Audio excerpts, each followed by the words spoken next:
Ratio analysis. Ratio analysis is a process of determining and interpreting relationship between the items of financial statements to provide a meaningful understanding of the performance and financial position of an enterprise. Ratio analysis में क्या होता है, जो हमारी financial statement होती हैं यानी कि बैलेंस शीट और स्टेटमेंट ऑफ P&L, उसके जो डिफरेंट आइटम्स हैं उनके बीच में हम रेशियोज निकालते हैं ताकि हम जो फाइनेंशियल स्टेटमेंट्स में इंफॉर्मेशन है उसके बेस पर परफॉर्मेंस का पता लगा सकें, फाइनेंशियल पोजीशन का पता लगा सकें, क्रूशियल डिसीजन मेकिंग कर सकें. Thus, it is a technique of analyzing the financial statements by computing ratio. तो क्या है रेशियो एनालिसिस? बैलेंस शीट और स्टेटमेंट ऑफ P&L में जो डिफरेंट फिगर्स हैं उसके बीच में रेशियो निकालना ताकि जो है कंपैरिजन किया जा सके और उसको एनालाइज किया जा सके, उसके बेस पे डिसीजन मेकिंग की जा सके.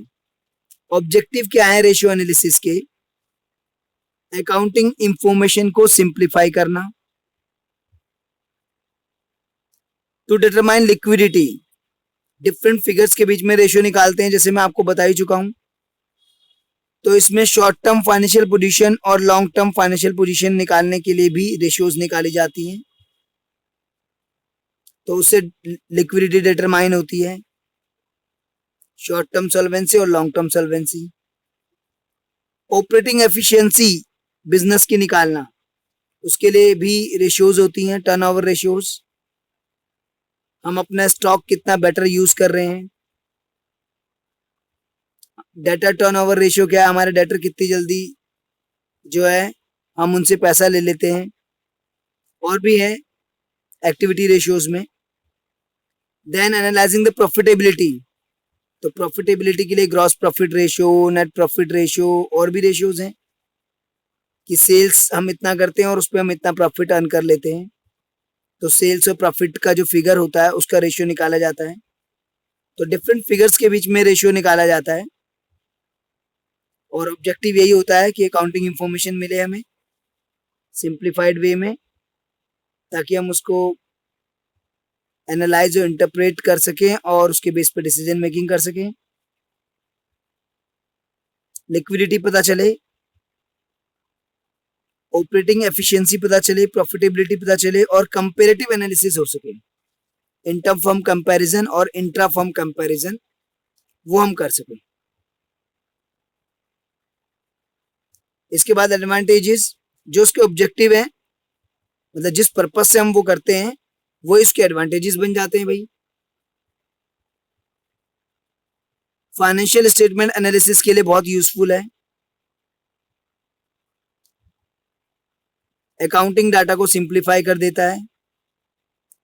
ऑपरेटिंग एफिशिएंसी बताता है बिजनेस की. Useful for forecasting, future forecasting के लिए जो है यूजफुल है. Useful in locating the weak areas, weak area को लोकेट करने में यूजफुल है. और इंटरफर्म कंपैरिजन में, इंटरफर्म और इंट्राफर्म कंपैरिजन में हेल्पफुल है. इंटरफर्म मतलब दो फर्म्स का कंपैरिजन, इंट्राफर्म मतलब एक ही फर्म्स के दो पीरियड का कंपैरिजन. नाउ लिमिटेशंस क्या है इसकी वो देख लीजिए. तो लिमिटेशन पहली है फॉल्स रिजल्ट. फाइनेंशियल स्टेटमेंट से हम रेशियो निकालते हैं तो रेशियो की रिलायबिलिटी डिपेंड करती है कि फाइनेंशियल स्टेटमेंट्स की करेक्टनेस कितनी है. अगर financial statement true and fair नहीं है तो रेशियो भी सही नहीं आएगी. देन क्वालिटेटिव फैक्टर इग्नोर हो जाते हैं. Quality of workforce, efficiency of management, ये सब फैक्टर्स इसमें हम नहीं कंसीडर कर सकते.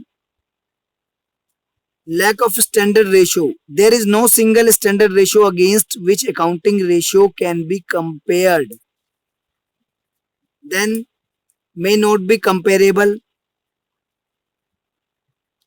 अगर different firms different accounting policies और प्रोसीजर फॉलो करती हैं।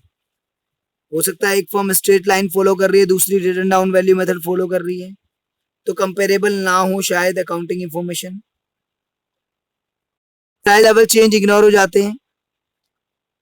जो फाइनेंशियल स्टेटमेंट्स की लिमिटेशन है, फाइनेंशियल स्टेटमेंट एनालिसिस की लिमिटेशन है, वही रेशियो एनालिसिस की लिमिटेशन भी है कि प्राइस लेवल चेंज इग्नोर हो जाता है। सिर्फ ये दिखा रहा है कि हमारी सेल डबल हो गई है, ये नहीं दिखा रहा यूनिट्स में कम हो गई है क्योंकि सेलिंग प्राइस डबल से भी ज्यादा हो चुका है। विंडो ड्रेसिंग पॉसिबल है, जो कि limitation of financial statement analysis जो थी वही है ज्यादातर पॉइंट्स। पर्सनल बायस पॉसिबल है।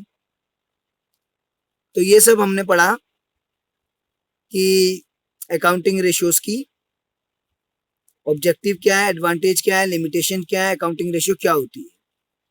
अब क्लासिफिकेशन, अकाउंटिंग रेशियोज को 4 पार्ट में डिवाइड किया गया भाई।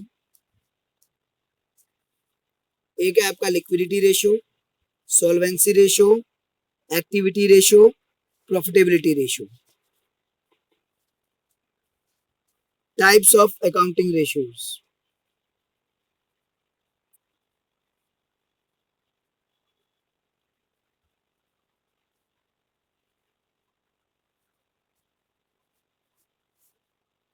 कितने टाइप की अकाउंटिंग रेशियोज होती हैं?